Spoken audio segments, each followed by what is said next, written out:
धृतजया हि धर्मस्य भानि भारवति भारत अभूतानां अधर्मस्य तदात्मानं सृजाम्यहं परित्राणाय साधूनां विनाशाय च दुष्कृतां धर्म संस्थापनार्थाय सम्भवामि युगे युगे।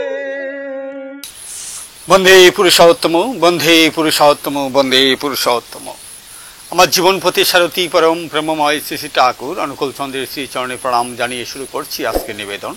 শ্রদ্ধেয় দাদু মায়েরা, এই মুহূর্তে যে যেখান থেকে ভিডিওটা দেখছেন সবাইকে আমার আনন্দিত জয়গুরু।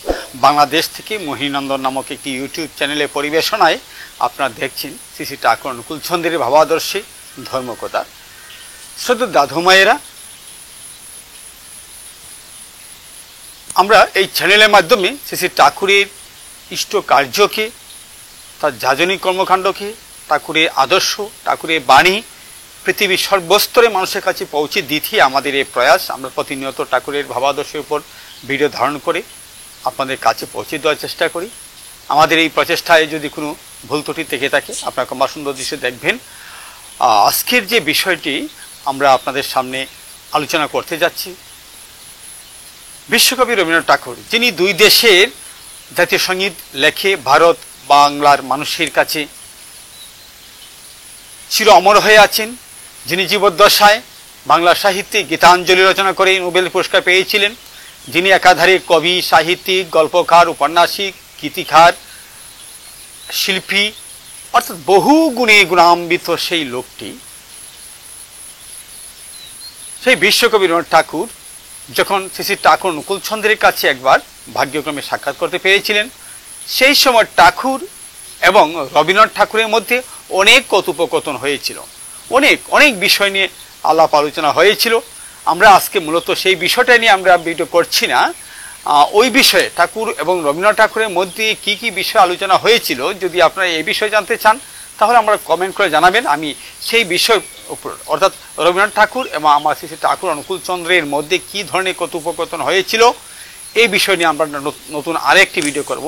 আমার আজকের বিষয় হচ্ছে শ্রী শ্রী ঠাকুরের নির্ধারিত যে ইষ্টভৃতি, সেই ইষ্টভৃতি ব্যবস্থা সম্পর্কে রবীন্দ্রনাথ ঠাকুর কি বলে গিয়েছেন।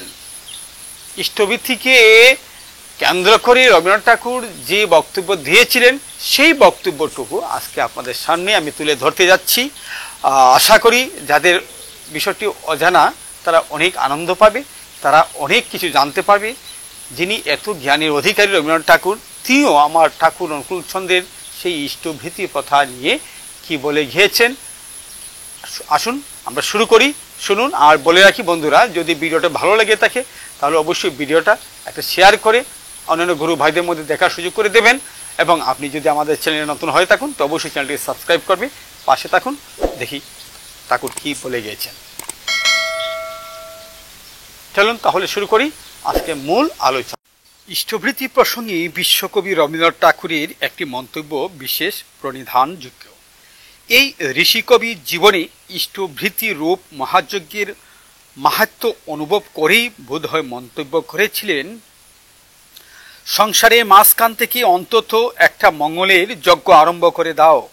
সেই মঙ্গল যজ্ঞের জন্য তোমার ভাণ্ডারের একটা অতি ছোট দরজাও যদি খোলা রাখো তাহলে দেখবে আজ যে অনভ্যাসের দ্বারে একটু টান দিতে গেলেই আর্তনাদ করে উঠছে, যার মরচে পড়া তলায় ছাবি ঘুরছে না, ক্রমেই তা খোলা অতি সহজ ব্যাপারের মতো হয়ে উঠবে। একটি শুভ উদ্যোগে ত্যাগ আরম্ভ হয়ে তা ক্রমশই বিস্তৃত হতে থাকবে। সংসারকে তো আমরা অহোরাত্র সমস্তই দিই, ভগবানকেও কিছু দাও, প্রতিদিন একবার অন্তত মুষ্টি ভিক্ষা দাও।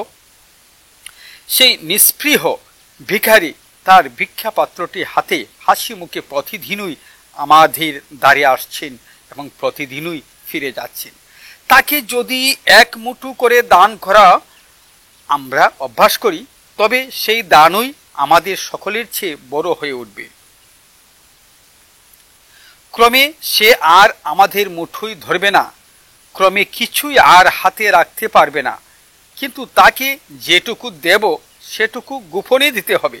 তার জন্য কোনো মানুষের কাছে এতটুকু কিয়াতি চাইলে চলবে না। কেননা লোককে দেখিয়ে দেওয়া সেটুকু একরকম করে দিয়ে অন্যরকম করে হরণ করা। সেই মহাভিক্ষুককে যা দিতে হবে তা স্বল্প হলেও নিঃশেষে দেওয়া চাই। তার হিসেব রাখলে হবে না, তার রসিদ চাইলে চলবে না। দিনের মধ্যে আমাদের একটা কোনো দান যেন এইরূপ পরিপূর্ণ দান হতে পারে, সে যেন সেই পরিপূর্ণ স্বরূপের কাছে পরিপূর্ণ ত্যাগ হয় এবং সংসারের মধ্যে এইটুকু ব্যাপারে কেবলই তারই সঙ্গে একাকী আমার প্রত্যহ একটি গোপন সাক্ষাতের অবকাশ ঘটে। কবিগুরু যে নিস্পৃহ ভিখারি মহাভিক্ষুক আর পরিপূর্ণ স্বরূপ এর কথা বলেছেন, তিনি আর কেউ নন, বর্তমান যুগোপযোগী পুরুষোত্তম সদ্গুরু সেই তিনি। সদ দাদমায়েরা, রবীন্দ্রনাথ ঠাকুর কি বলেন? সংসারে মাঝখান থেকে একটা মঙ্গল যজ্ঞ আমাদেরকে আরম্ভ করে দিতে হবে এবং সেই যজ্ঞটা প্রতিদিনই যেন আমরা করে থাকি। উনি আরো বলে গেছেন, সংসারের জন্য তো আমরা কত কিছুই না করি, তাহলে ভগবানের জন্য এটা কিছু করার দরকার। আর সেই করাটা যদি আমরা শুরু করে দিই, অল্প দিয়েও শুরু করে দিই, একদিন সেই অল্প এক সময় আমাদের অনেক বিস্তার লাভ করে। তো যাই হোক, ঠাকুরও কিন্তু সেই কথাটি বলে গেছেন। তাহলে এই রবীন্দ্রনাথ ঠাকুরের যে মঙ্গলযজ্ঞ আর ঠাকুরের যে ইষ্টবৃত্তি যজ্ঞ, সেটার মধ্যে কোনো পার্থক্য কি আমরা পেয়েছি? মোটেই পার্থক্য পাইনি। মূলত এটাই ঠাকুরের যে ধ্যান ধারণা, রবীন্দ্রনাথ ঠাকুর সেই কথাই বলে গেছেন। তাহলে আমরা যারা রবীন্দ্রনাথকে একজন জ্ঞানী ব্যক্তি, পণ্ডিত ব্যক্তি মনে করি, নিঃসন্দেহে তার সেই কথাটুকু আমরা পালন করতেই পারি। আর সেই কথাটুকু পালন করলেই আমার ঠাকুরের কথা আমাদের পালন হয়ে যায়। তো যাই হোক, ভালো থাকুন, সুস্থ থাকুন। দেখা হবে আমাদের নতুন কোনো ভিডিও নিয়ে, আপনাদের সঙ্গে আবার আমি আসছি। আর সে পর্যন্ত সবাই ভালো থাকুন।